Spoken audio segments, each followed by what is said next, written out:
Hello and welcome to All There Is. I'm your host, Kelly Vargabas. Loving Lavender Finch, my debut novel, is out and available for sale. You can find it on barnesandnoble.com, Amazon. I'm in the process of getting it in some independent bookstores and, of course, Barnes & Noble. But you can buy it online. It's available in paperback and in ebook, and I'm recording the audiobook right now, so that will be available soon. But please go buy it, check it out, share it, review it. I think you're really going to like it. Lavender Finch is a story about secrets, shame, and the life-changing power of love. And so it really relates to the episode that I'm going to share with you today.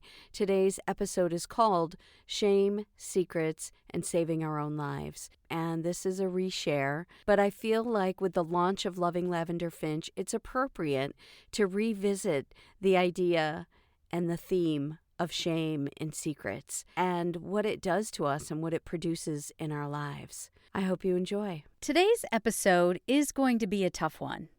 It will challenge you. It may trigger you. We are going to talk about secrets and shame. So we'll probably touch on topics like abuse and violence against women and trauma, all those things.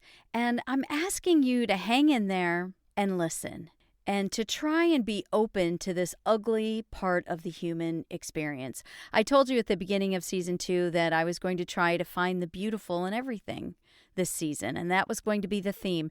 And it still is. But I think in order to recognize and to truly see and appreciate the beauty of the human experience, we have to call out the ugly as well. We have to face it, and we have to do that truthfully and honestly. So, fair warning, that's what we're going to talk about today. I hope you haven't tuned out. I want you to stay with us, and I promise you'll be better for it. I also want to say the obvious that I'm not an expert in any of this.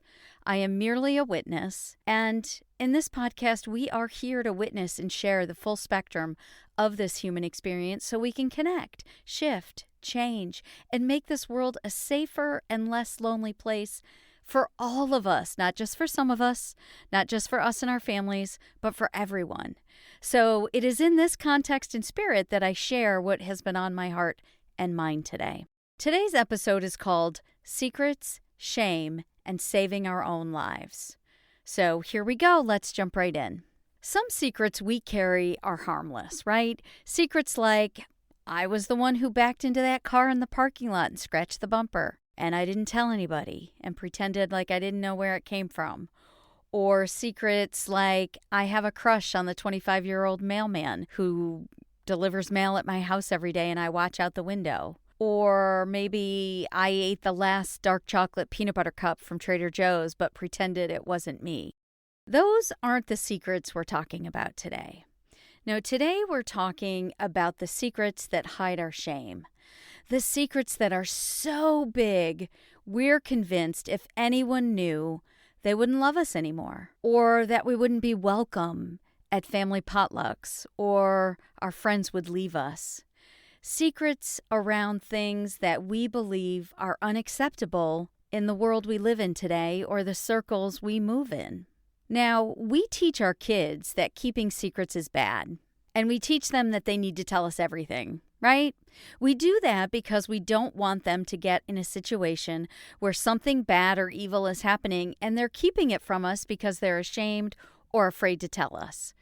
We worry about bullying and abuse and assault, and we don't want our kids to be in danger, so we teach them to come to us or to find a safe adult to tell, right? We tell our kids not to keep secrets so that we can protect them and keep them safe, because we know secrets are dangerous. Secrets give evil power. Secrets can kill. And even though we know all this intellectually, as adults, do we model that same behavior for our kids? Regardless of what we tell them to do, as they grow and develop, they will internalize what they've seen with their own two eyes, what they've seen us do, how they've seen us behave and the people around them. And this can be really dangerous, especially as the stakes get higher for them as they get older. Are we modeling not keeping secrets in a true and authentic way? And what does that really look like? What does it look like to not keep secrets and model that true and authentic behavior for our children? not just do what I say, do what I do. So for starters, it may look like talking openly and honestly when Uncle Ed gets hammered at Thanksgiving and falls asleep at the table or throws his plate across the room. It might look like talking openly and honestly about alcohol and addiction instead of brushing it under the rug or giving your husband the look that says, "Oh boy, here he goes again. Let's just pretend nothing's happening." Now, we love Uncle Ed, of course we do. We don't want to embarrass or devalue him as a person or ostracize him. But when we ignore troubling behavior that the whole family has seen, we do that at a cost. And maybe it's not Uncle Ed, but maybe it's the neighbors. And the fact that the police were called in the middle of the night and woke all of us up, and we saw the broken glass, we heard the shouting, and then we saw the bruises the next morning on Mrs. Jackson's face. And we tell ourselves we don't want to call it out and talk about it with our kids because it's none of our business. We don't want to embarrass anyone. We don't want to make them feel bad. But if we're really honest, we also don't want to talk about it because we want to avoid difficult conversations. And it can be really hard to admit that someone you love or that someone you know or live next door to is out of control or in danger or struggling with something really serious and dark. We avoid talking about it as a family and with our children because it's uncomfortable for all of us. Who likes uncomfortable situations? None of us do. We don't like to look these things in the eye, but that's exactly what we need to do if we want to dismantle the secret and take away its power. Now, facing secrets is scary. Facing monsters is scary. Remember the movie Nightmare on Elm Street? It was an 80s or 90s movie, I think, so I'm sorry for using an old reference, but there was a part of that storyline that has always stayed with me. The main character in the movie was a teenage girl who was stalked and terrorized by this monster/killer named Freddy Krueger. He came to her in her dreams and nightmares and threatened to kill her at every turn. She even had a strip of her hair turn white from the terror she experienced. And towards the end of one of the movies, I can't remember if it was Nightmare on Elm Street 1, 2, or 3, finally she figured out that all of her fear and attention towards Freddy Krueger was the very thing that gave him the power over her. And so there was this really dramatic part in the movie where she turned her back on him physically. She was face to face with him. I think he had his hand raised to kill her. And instead of running, instead of trying to fight him, instead of just staying there and taking it, she actually turned around, turned her back on him, and he had no power suddenly. When she refused to give her attention and fear and literally turned away, he became a weak, sad, powerless man. He wasn't a monster anymore. He wasn't a killer. He couldn't hurt her. We need to do the same thing with the secrets and shame that we carry. Keeping them locked up, hidden, safe from everyone else knowing about how awful we must be because our husband or boyfriend hits us or cheats on us, or because someone we trusted sexually abused us when we were young and stole our innocence, or because this addiction to alcohol or drugs has us by the throat, or because we can't pay our rent and keep up on our bills, or we're failing at work or school, or because our kids are struggling and ran away from home. All these things have power over us because we let them. We give them power by keeping them to ourselves, by keeping secrets. It's not the monstrous thing that will kill us. It's the secret. When it comes to these things that hold us in a place of shame and secrecy, we need to turn our back on our fear and take away their power. That's how we do it. That's how we get rid of the Freddy Krueger secrets and shame in our lives. Now, I'm not suggesting that we start pointing fingers at others or handing out scarlet letters so we can keep score of who's who at the next reunion. Oh, he's addicted to weed, or he's addicted to meth, or she's an alcoholic, or that guy over there, I heard he molested his daughter, or that woman over there, I saw a bruise on her. We don't want to get to that place where we're singling people out and whispering in the corner and pointing at them. I think we've already been there as a culture and a society, and it's one of the reasons why we keep all the secrets that we keep in the first place. What I'm suggesting is that we get to a new place where we do this in a way with each other that is kind and truthful and loving, a place where we can tell the truth and receive grace and love and support in return. Now, there's been a story in the news lately, and if you're on social media, I'm sure you've seen it. It's the tragic story of Gabby Petito. I'm not an expert on this story, and I haven't seen all the coverage, but from what I do know, it appears that she was in a toxic, unhealthy relationship with a mentally abusive boy/man. Perhaps he was a narcissist, I don't know, who ultimately killed her. I also want to mention and call out that Gabby is by far the first young girl or woman that this has happened to. Not the first by a long shot. It has been happening since the beginning of time, actually. There are so many girls and women who go missing, and they have not received this kind of attention. Women of color. The story around missing Native American women is tragic, and I hope to do a podcast just about that someday. Also, women from poor socioeconomic means.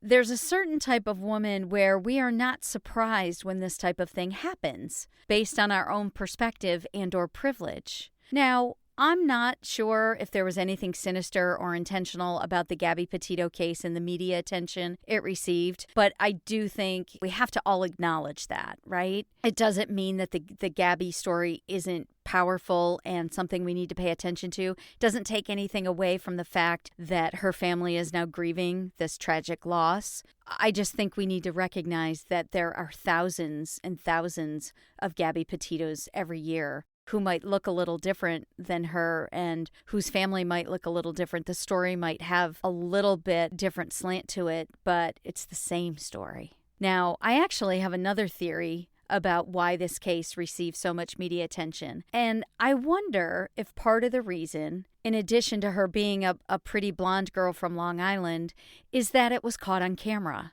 The footage from the police officer's body cam caught a story on film that could not be ignored. And when that video became public, women around the world watched it and identified with it.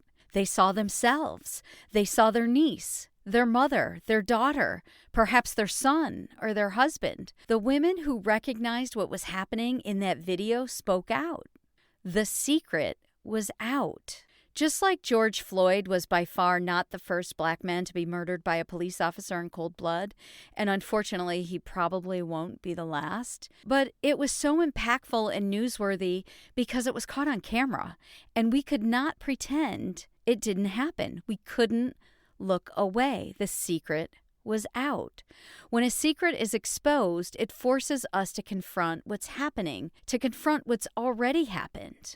As we confront the Gabby Petito case, once again, we are confronted with the secrets around violence against women. And we hear the statistics periodically, but numbers on a page allow us to remain detached. Seeing it play out in front of us in a video forces us to confront it. So the statistics are that on average, more than 1 in 3 women and 1 in 4 men in the U.S.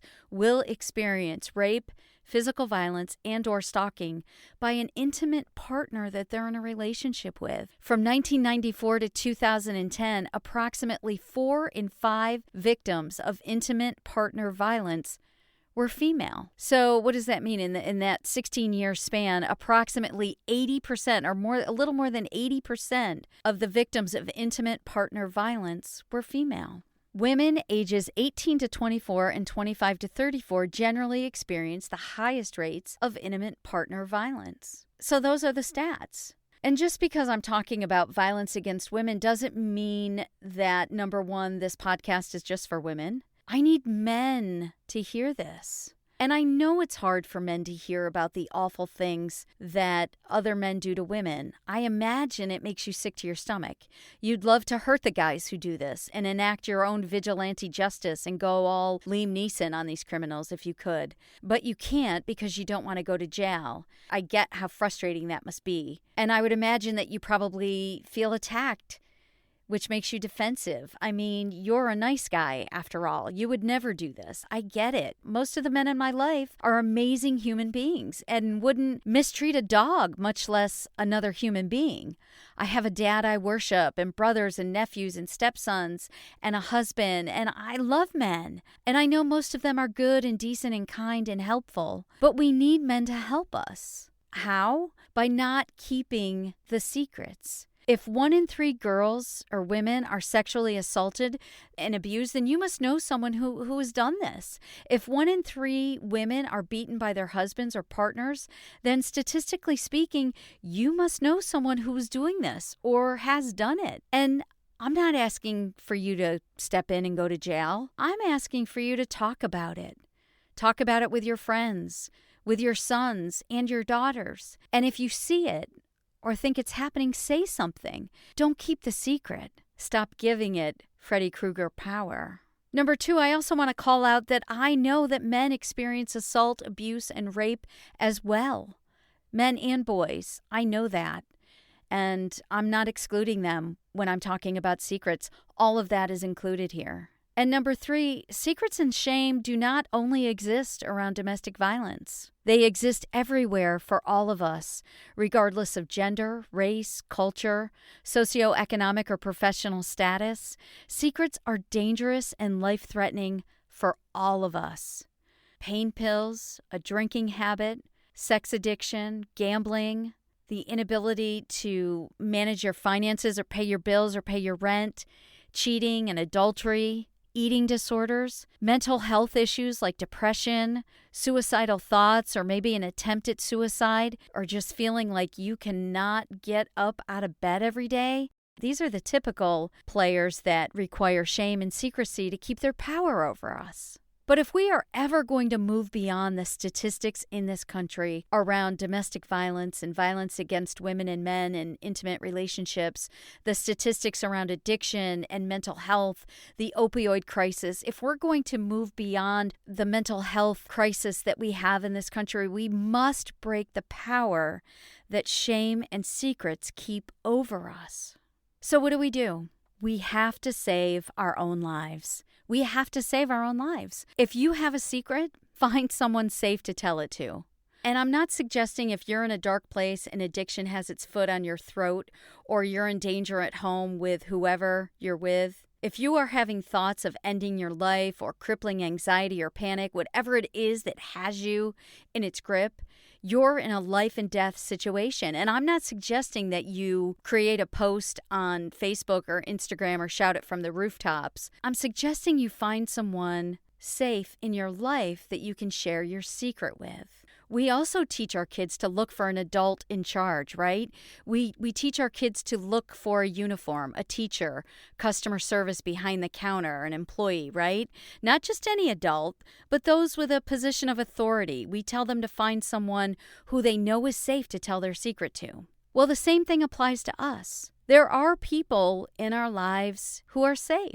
Look for those. Look for those who have an open heart or an open mind, or those who have your best interests at heart. Sometimes it may surprise you who that is. I think sometimes when we're in those dark places of shame and secrecy, we have a tendency to believe that everyone is judging us all the time, and it's probably not true. And even if it is true, play the worst case scenario game. Like, what is the worst thing that can happen if the shame or secret gets out? You're already in a life and death situation. You're already at risk of dying from whatever it is. The addiction, the drugs, the booze. People might gossip and judge. Okay, yeah, nobody wants that. Nobody wants to be there. But it's a life and death situation. So what? We need to do it in spite of our fear. We're always going to be afraid.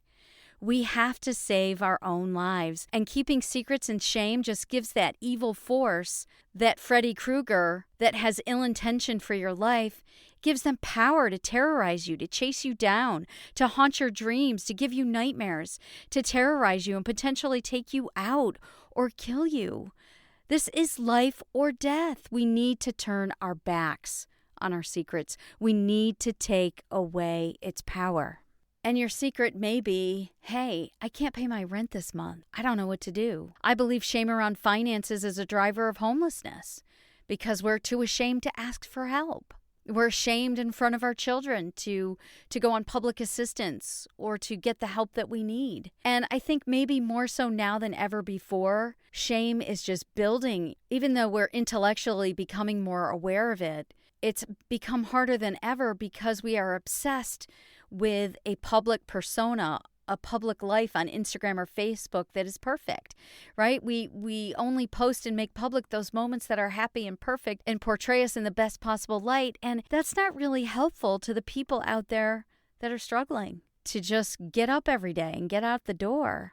So how do you find someone safe to tell your secret to? Well, we can model what we tell our kids. Look for the ones in charge, right? Look for the adult in a uniform or behind the counter. You might tell your kids to look for another parent that has children with them. The same is true with our secrets. I'm not saying you should Instagram it or tweet it or post your secret on Facebook or Snapchat. I'm not sure that is safe. But look around for those who seem like they have healthy relationships and boundaries. Look for those who have a track record. Do you know of anyone else that shared a secret with them in a safe way?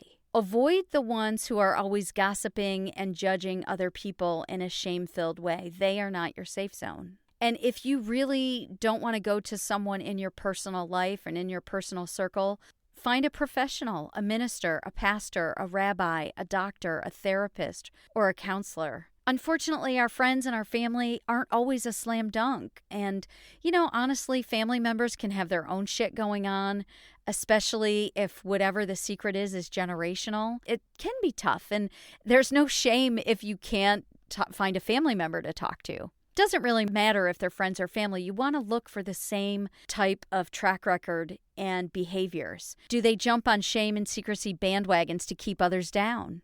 Whether you're a young woman or an old woman, a college student, whether it is your partner, a coworker, a parent, a friend, if you are not safe and you're keeping it secret, tell your truth. It will be hard, it will be scary, but it will save your life. Now, if you can't find somebody, a person to tell it to, and maybe you're not ready for that step yet, write it down, get a journal. Get a piece of paper. And that may seem weak or silly and not helpful, but it is. I'm telling you, it feels like you're talking to someone else, even if you're not. Record a voice memo on your phone. Say it out loud in your car, to the universe, to your dog. This is a life and death situation. Tell your truth and turn away. Take away the secret's power. If you are listening to this podcast and you don't have any shame-filled secrets like this, don't feel bad about that. Don't feel guilty. Be the safe space for someone else. If you see someone you know has something going on, make sure they know you are a safe person. Just because you are healthy and mentally resilient right now at this moment in your life, just know that that could change someday in the future. And also, not everyone is in that same safe space. You should know that people are struggling. So just walking through this world looking for those people who need a safe space, a hand to hold, you can be that person without shame and judgment. You can listen without offering advice unless they ask for it. You can ask what you can do to support them. You can listen, not try to fix it.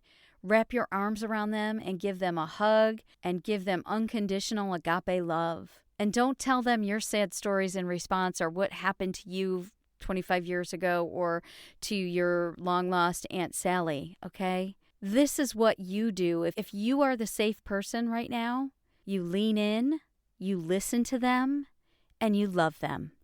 Period. Lean in, listen to them, love them, okay? Now, I have a short paragraph that I wrote a few years ago, and I want to share it with you. It was inspired by a lifetime of watching other women in abusive relationships with men who said they loved them. And it was also inspired from listening to and hearing stories of childhood assault and abuse and rape. Also, if I'm being honest, when I wrote this, I had recently found out some devastating secrets that had been kept from me for far too long. There were secrets in my life that shaped and defined an unavoidable pain, sadness, and torture, really. The secrets that were kept from me gave this pain and sadness a tangible power in my life for many, many years, and it kept me stuck.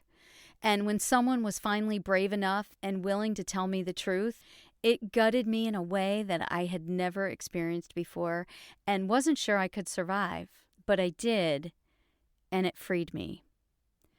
So here's what I wrote. It's called We Keep Their Secrets. We keep their secrets.